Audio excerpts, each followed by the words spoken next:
Welcome back. You are still watching Wide Awake here on Doxa TV. My name is Renji Stella, and ladies and gentlemen, the guest is in the house. Now, for this particular segment, I'm going to invite you to have yourself a pen and paper.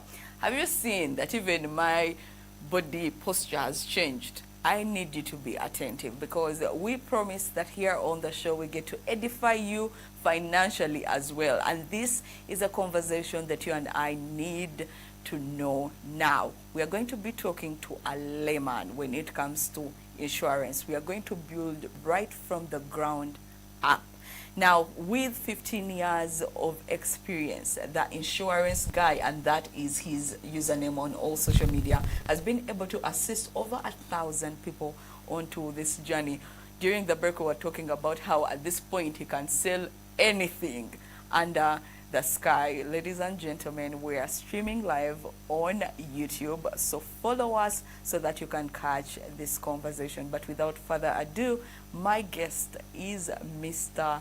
Kamoga Pai. Good morning, Mr. Kamoga. You are my personal insurance guy. That is how I got to know you. So it gives me all the pleasure in the world and the honor to host you on this Monday. How are you doing? I'm okay, Stella. Thank you for having me. You are very welcome. Yeah. And I hope that the person who is watching us out there will be able to learn a thing or two when it comes to insurance. Absolutely. So that day we met somewhere around Kampala, and I was green as no leaf I have seen around Kampala. And you took me through the journey, and that is the same journey that I want you to give to the person watching us this morning. What is insurance? We hear a lot over during the before we came onto the show. We're talking about how there is bonds, there is unit trust, there is health insurance, there is life insurance. So what is insurance? I thank you, Stella, and good morning, viewers. As Stella said, my name is Kamoga Pai, aka the insurance guy. Insurance is a very broad concept, and unfortunately, people get to mix insurance with investments, just because most companies are doing insurance, are also doing investments. But the beauty is that very few of them are both doing insurance and investment. Okay. So the unit trust funds are different from the insurance. Okay. You get it? So insurance basically is a risk management tool. Okay. Yeah, in life we have so many uncertainties when it comes to disability, critical illness, death, floods, property loss. All those are uncertainties. Okay. So imagine someone passes on and need have a life insurance policy. What will happen to their, estate? Or, imagine someone has a business and floods, take up the business. What will happen to the person? Right. So it's also a form of financial protection. When the risk happen, there's a fallback position, and that's all about insurance. Yeah, and it's been around since time immemorial. Yeah, I mean from the 1800s. Can you imagine? So insurance is a very old concept. Okay. Now in Uganda, I think the first insurance companies came in around the 1960s, 70s. That is forever. Yeah. I think it was one of the few were Nick Insurance, which were doing government projects. Okay. Then also there's Swico, which are currently standing in the market. I think I've seen Swico some, yeah. Yeah, comes to my new MD Hamza. He's doing a good job. Then there was also UA, which now became UAP. Yeah, very formidable companies, but then they are doing insurance. So it has been around for some time. Okay. I think there's Jubilee then, 1970s, and there's a guy who called East African Narrators who left the market. But the ones I've told you about are still existing to serve the people and offer financial protection. So basically that's all about insurance. Yeah, risk and management. over the years we've actually seen even other new players coming in. Yeah, coming in. Wow. Okay, so today let's not touch investment. And I like that, again, I'm still learning because my mind was on investment. Yes. But now let us look at the insurance for what it is, the risk management of it all. Give us the types that are there.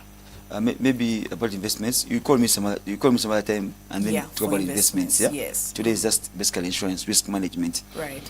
Before I tell you the types of insurances that are there, there are about 29 insurance companies in Uganda. Okay. 9 of them are doing life insurance. I broke down the types of insurances. Then 20 of them are doing non-life. I'll explain those things. Okay. And then there are about 2 who are doing, they're called HMOs, health management organizations, that are basically doing health insurance, medical insurance. Okay. Yeah. Now I'm there. Okay. So the types of insurances, I would say there are 3 or 2. There's what they call life insurance, Yes. where you get to find the endowment. Endowments are more of like saving schemes to take care of your children's education and take care of your personal goals, Okay. take care of your retirement needs. They're saving schemes. You're saving money for your future obligations. Okay. So that is Life insurance. Okay. Yeah. The second one, and there are 9 life insurance companies. Yeah, I won't mention names, but the 9 of them. Okay. And then the second type is the non-life, or what they call general insurance. Okay. You know, that's basically about property, liabilities. Is that where the car insurance? That's where the pay car for insurance that? is. That's where the property insurance is. Okay. Workers' compensation. People, employers, who have people they're employing, must insure their employees, and it's mandatory by law, by the way, that every employer must insure their employees Okay. in case of accidents at the workplace. Okay. You get it? Yeah. If you get a sharp employee and realize that they don't have insurance, and an accident happens to them while at the workplace, can even sue you. So you get how much money that you get to pay. Yeah. But when you had insurance for your employee, the insurance company will pay those claims. Right. So that's the non-life, where there's property, car insurance, flood liability, all those things, and non-life, and they're usually 1 year. Life insurance is long term, 5 to 10 years to 20 years, 25 years. Okay. Yeah, and then non-life is usually 1 year. So you buy insurance today, after 1 year it expires. Okay. Then you have to renew. You get it? Then the third type of insurance is the HMOs, who are doing basically strictly medical insurance. Yes. There are about 2 of them in the market, which are licensed recently. So there are the 3 types of insurance we have. So that as an individual out there, there's so many things at your disposal to benefit from insurance. Be it a business owner, be it an individual. There's so many things you can benefit from insurance. I can say that. Now, as Ugandans, we are not so much into planning, given even the state of our job. Sometimes we have boda riders amongst us who are, you earn, you eat, from hand to mouth, you just earn and you. So planning is really something I feel like we are just getting onto right about now. So tell us, when it comes to these 25 years, 5 years, 10 years, in your own experience, have people been so open to joining them, or what has been your experience like when it comes to life insurance policies? What I said doing this job of financial advisor when it comes to investments and insurance, 15 years back, there are very few players in the market, very few of them. And the products weren't there by then. So imagine the journey we've had back in 2008. Right. So I remember at Old Mitchell, we had just a small department of doing those things. With the head of department, a few sales guys there, trying to go out in the market there and preach the gospel of life insurance. But now the journey has been tremendous, the figures have improved. When you check on the IRA website, when you look at how many people have insurance policies now, they're over 300,000 people that have life insurance. So the journey has been good. People are getting to embrace life insurance. Okay. People are getting to understand the benefits of saving money. Our savings culture is very, very poor in Uganda. Yeah. Until someone is forced to save, then they will save money. And I was telling people that if there's no NSSF, people wouldn't be saved for retirement. Yeah. But now they are forced to save for retirement through an NSSF. So, some kinds of life insurance, you're forced to save money for a child's education. You're forced to save money for your personal goals. I want to buy a house, and buy a car, and set up a business, and to retire, all the things you must save money for them. than borrowing money, save money for them. So the clientele base is increasing. Every year, people get to appreciate these products. And why do you think there's been a change in heart? Because like you have said, the culture was not in us. What do you think is happening now that did not happen then, that is leading people to be more open-minded and they are willing to invest and take a risk when it comes to insurance? that's the next question. We have, first of all, I'd appreciate the regulator, IRA, Insurance Regulatory Authority, then our training college, ITC, Insurance Training College. For you to practice insurance in Uganda, you must go through that college. Okay. You get it? Yeah. So there is so much knowledge, imparting knowledge on the people, it's giving knowledge to the clients. So you can't just go to the market there with being raw. So it's very important for you to have knowledge which can impart onto the clients. Okay. So people, you preach the gospel of insurance with an informed, point of view. Yes. So reason why the uptake has increased is because of now the insurance companies have become so many now. There's competition. I've told you about 9 life insurance companies, and then the agents, the distributors. We have about 2 distribution channels. We have the agents and the brokers. The agents has about 4,000 sales guys in the market. Whoa, okay. And the brokers are about 40 brokers. So all those guys are going out to the market there, trying to pitch the insurance gospel. People can appreciate it. And then the other thing is, the trends are changing. We can't live the same way as our parents lived. Right. Our parents didn't have insurance, but they weren't there. But now they are there, and you need to maximize on them. Right. Yeah. Now let's get into the options that you have talked about. With all the ones that are there, the policies and the options that are available for someone who is starting out on this insurance journey, what is the option that you always say, you know what, you can miss out on anything, but it is either the health or it's the property or the life. This is one that you ought not to miss out, and give us why. Someone told me that insurance is for rich people. But it's not.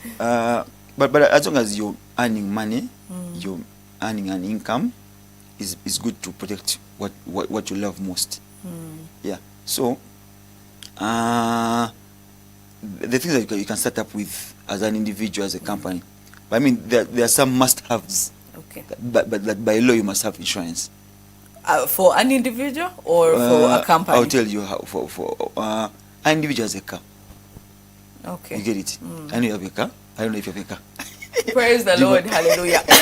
Yes, please. So an individual has a car. You must have third party. Okay. And third party is the bare minimum. And third party is when you involved in a car accident and you injure a third party, like a person outside the car. Yes. But in most cases it's life, an individual. So when you injure them, the insurance company will compensate. Because there's this talk of like Temsasura, Murao, that kind of talk. But insurance company pay money. The reason why they exist is to pay claims. Because if you don't pay claims, then the license will be revoked. Okay. So we just because people don't know to how money that after getting an accident, where do I go? But maybe later on we shall advise people in case you get an accident, where do you to claim? Where you claim, okay. So third party is a must-have if you have a car. Then as an individual, also the things are optional. You can just take them probably to take care of your personal, goals. An employer, you must have workers' compensation. Okay. Then there are things that for you to do that job, people who are into construction, they have some bills that they're chasing. They require them to have insurance. So you must have that kind of insurance. So for starters, as bulijo, if you have a car, then have the third party. Okay. But in case you have some good car money, you like your car. I have my car, and it's comprehensive insured. Okay. Yeah, and the rates are very cheap. I mean, 4% of the value of the car.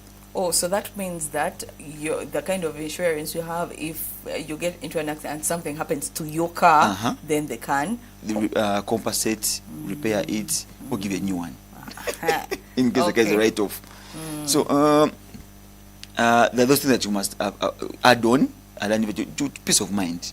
My one thing I've learned in life is having comfort, peace of mind. Yes. So imagine you'd have car insurance, and then you get an accident, and your car is a write-off.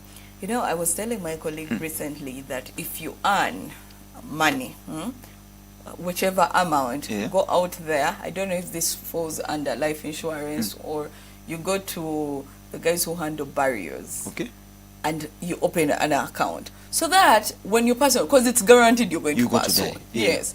So instead of people now, after you pass on, now Got you're Kamoga. leaving them with, yes. Stressing the people you left Exactly. behind. Financial burden Yeah. they did not plan for because no one thought you're going anytime soon. So why don't we all, it should be like a rule of law, all of Absolutely. us, when you start to earn, open up an account so that your death is taken care of, Absolutely. your burial and things like that. No, we need to change our mindset and how we look at things. You may think that, I always tell people out there that when you buy an insurance cover for funeral services, then when death happens, and it must happen, Yes.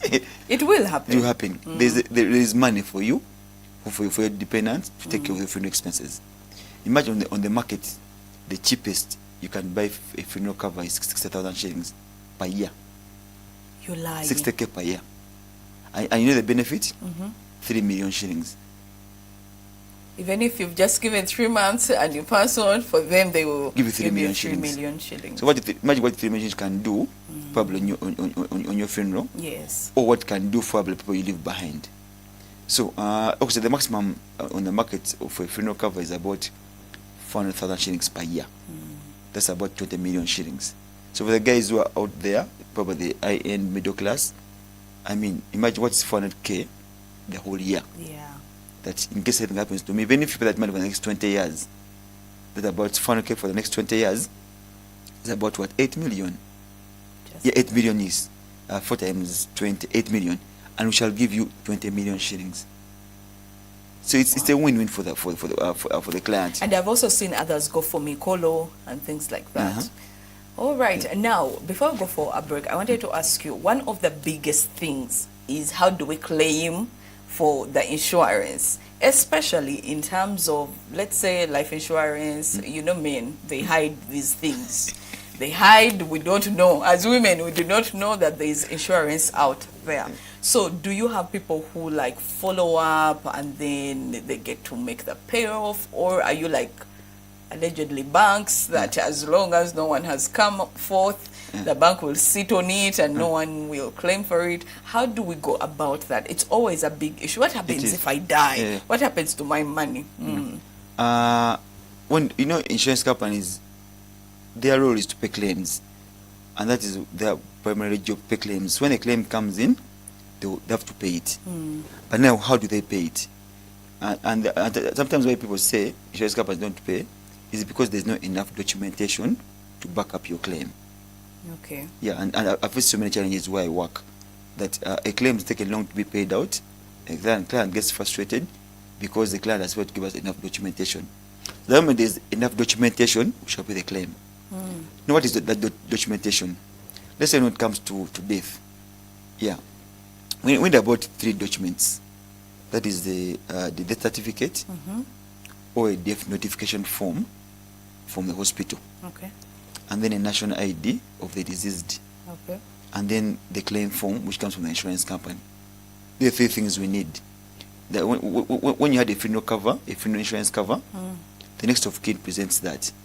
Maybe the question would be, how will the next of kin know Yes, that this person there's had an insurance cover? Yes, that is the big one. That's whenever we're training people, pitching the gospel of insurance, we tell people, make sure your next of kin knows that, hey, by the wifey, I have insurance. In case anything happens to me, go and call my advisor Kamoga, or go to the insurance company and claim.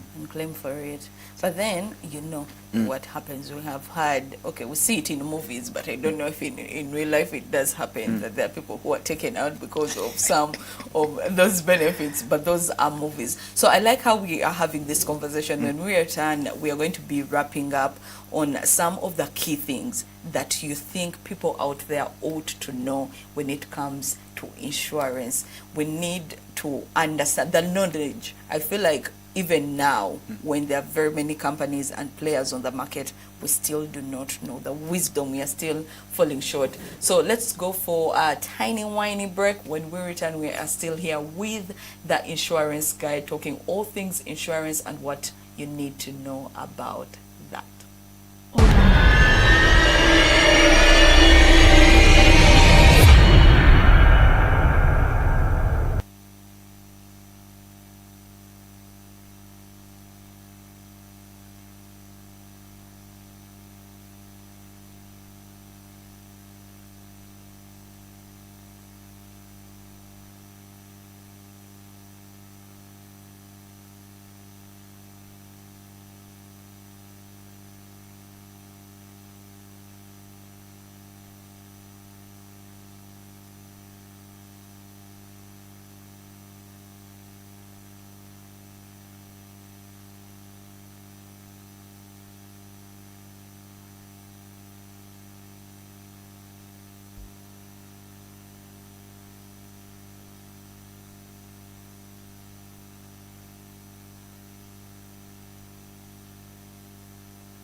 Welcome back to Corporate Mondays here on Wide Awake. I'm still with the insurance guy, and we are talking all things insurance and risk management this time around. But next time we shall be talking about the investment bit of it. Now, you have given us a number. There are about 29 companies, you say, right? So how do we go about choosing the provider over price, like beyond price? What are those things that we should look out for when we are choosing a provider beyond just the price? Surprisingly, when it comes to general insurance, the non-life, where there's property, those things, the 1 year, 1 year insurance covers, the rates are standard. Okay. know that company A will give higher rates, company B will give lower rates. The rates are standard across the market, Okay. which is a good thing. It's even illegal to undercut. You get it? Yeah. But you can go above. If like case company A is giving you 4% on your motor, probably company B is giving you 4.5%. That means there is what? There is value for the 4.5%. Okay. Yeah.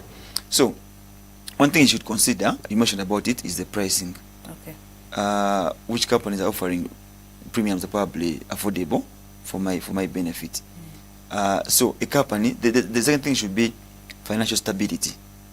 You know, the sole purpose of insurance companies is to pay claims. Yes. So if you are collecting money from the clients and you're unable to pay claims, that means your financial muscle is not well. How do I know that this company has the muscle to pay me back my claim? For the people who are keen, when they read the company website with their books of accounts, Okay. I mean, publishes, you know, books of accounts for different companies, and their books unqualified or qualified. For the people who are keen about those things, can easily find out the asset base of companies, you know. But of course, there are big giants in the market that really are doing well. Yes. Of course, also there are other, I mean, medium, small players in the market who are also surviving. But as I told you, the financial muscle of the company is very, very important. Do they have the ability to pay the claim? Imagine you have a claim of, imagine that claim of the helicopter that killed Garang. I remember that story. I mean, I think it was shot by Nick. I mean, it's just crazy. So that the company have that much financial muscle to pay the claim. Secondly, reputation. Brand reputation is very, very key. The brand that you want to associate with must be reputable out there in the face of the clients. Do they have a good name? You know, are they paying claims? How is their social media? You know, accounts doing? Reputation is very, very important. You know, let me interject a little bit. When you talk about the what's out there, very many insurance companies have now been able to invest in how should I call them? TikTokers, people with numbers. Influencers. Yes, influencers. Bloggers. Thank you very much. So you will have that because you probably admire Kamoga as a person. He has worn the suit and he's telling you about this insurance, and he is your influencer that you listen to when it comes to where you're traveling to, what you're eating. Now he is here telling you about insurance. You may fall for that, and yet ideally some of them are new players. True. Or they do not have a reputation. So how else do we, do you have any questions? Maybe give us 2 or 3 questions that we ask when we go out there to meet the insurance gospel spreader. Those 3 things, so that we can scratch beyond the surface. One most important one is the regulation, the license. Okay. You must deal with a licensed insurance company. Okay. And they're on the website of IRA, the IRA. So that's very important. Okay. And I told you of the 29 companies, they are there. So if you want to deal with an insurance company, make sure it's among them. It's among them. Okay. It's a licensed latest company. Also make sure that the agent that's coming to talk to you is a licensed agent. Hey, that's also a thing. My name is there on the IRA website. Okay. Kamoga come with the insurance guy. So if a guy comes, he wants to pitch to you things to do insurance, You about say life fast insurance, hold. tell me first, Google your name, what comes. Okay. The brokers are all licensed. Yeah. So it's important for you to look out if the provider is licensed. Okay. That's one thing. Then the other thing is the ability to pay claims. For me, it's passionate about it. It's a big issue. It is the biggest The companies one. that don't want to pay claims, and if companies don't want to pay claims, who are dealing with them? Even the following, but there is a claims complaint tribunal at IRA that in case the client is not satisfied with the dealings of the company, can lodge their always claim to IRA. forward it. So paying claims, reputation, licensing, customer care. It's very, very important. Is there anyone who will sell to you something and they don't have the customer care? They are willing to lick the ground on which you move. Have you met Kamoga? Oh, I sat him, and you can take all the time that I ask all the questions. So no one is not willing to lick that ground. I'm telling you. Yeah. Well, so the people customer probably care are will be not there. are not don't have those skills of treating a customer very well. And you've seen even companies. You go to a bank, you go to probably a company, the reception is not forthcoming. Yes. I mean, just run and go to someone else. So customer care is very, very important. The ambience of the company. Is it? I mean, it gives me comfort to work with them. Yeah, the things are very, very important for you to get an insurance policy. There's someone else who said that two things, and you can let us know if they are right. It was about the gut, that listen in case you have any. But there's something I don't understand here. Listen to it, follow it up through. And then the other one was that if it feels so rushed, that if you feel like this person is trying to sell Rush you into something, something. rush you into going for the policy that first, take a step back. What do you think about that? Is there such a thing as it's too hot for you to pass on when it comes to insurance policy, that when it comes, like a deal comes, you have to take it up on while it's still simmering? No, when I'm pitching these things, procrastination is really bad. Procrastination. I come to you as Taylor, I give an idea. There's a plan here. When you save money for your child's education. Yeah. When you plan for retirement. Of course, I can give you room probably a month to think about your finances. I can start this journey. Because it's a long-term relationship. Yes. 5 years. You need to plan very well. Is my income guaranteed? Will I be able to pay my savings? So there are people who are ready. My first client I signed up in 2011. After 3 months of no business. I called the guy. He was my former lecturer at IU. I called the guy, made an appointment, said, Kamoga, you come. Went to the guy, working in Ministry of Finance. Walked to his office. I pitched my things about the children's education. The man bought the idea immediately, and the man told me, what should I do? I'm like, the first payment is cash. And the man gave me 150,000 shillings cash there and then. So it also involved the trust. The guys, I've come to you. Yeah. You have seen me sitting I'm pitching you things that make sense. Yeah. Then you buy. So there are people who buy immediately, even not necessarily pushing the sale. But I've advised you and say things make sense, and then you appreciate the product. There are those who take probably even a year. There are those who take a month. So clients have different buying, signals. Okay. Yeah. So take your time. Take your time, right? if you're able. Okay, to, you're able to take your time. Now, as we wrap up, someone else within the same business, young person, for you, you've been at it for 15 years, and they are struggling to make a sale. What are some of those things they should be able to address as they make a pitch? My job where I work is I'm a manager. I manage a sales team. I train people from campus. The corporates who probably lost their jobs. I empower them, tell them, by the way, there's an opportunity here for you to change people's lives. But the moment you're passionate about two things, meeting people and making money, I think insurance is something you can start up with. And I always tell people that every company wants to sell their services and products out there. Yeah. So the sales opportunities will always be there. It just takes passion and dedication. Then you get to engage into that, that service. So as a young guy, by the way, for those that are looking for jobs, I can give you a job. Yeah. I can give you a job. So as a young guy, straight from campus, looking for your first gig, first job, come and try insurance. Never know where it will lead you. Now it's been 15 years later. Now I'm an old man. I am a family. I mean, I've achieved a lot. Yeah. So as a young guy, the challenge we have with the new generation, the Gen Zs, is a mindset. Yeah. And they probably want to get things quickly. He wants to probably earn his $1 million as his first salary, which is not possible. So it took us time to build our portfolios, probably in terms of incomes. So I urge you guys out there that take your time, come and start out your career in insurance. Never know what will lead you. Yeah, I never met Stella in my life, but I met you. Yeah. And now we are collaborating. Yeah. Yes. So as a young guy out there, the opportunities for you to come and work in the insurance industry.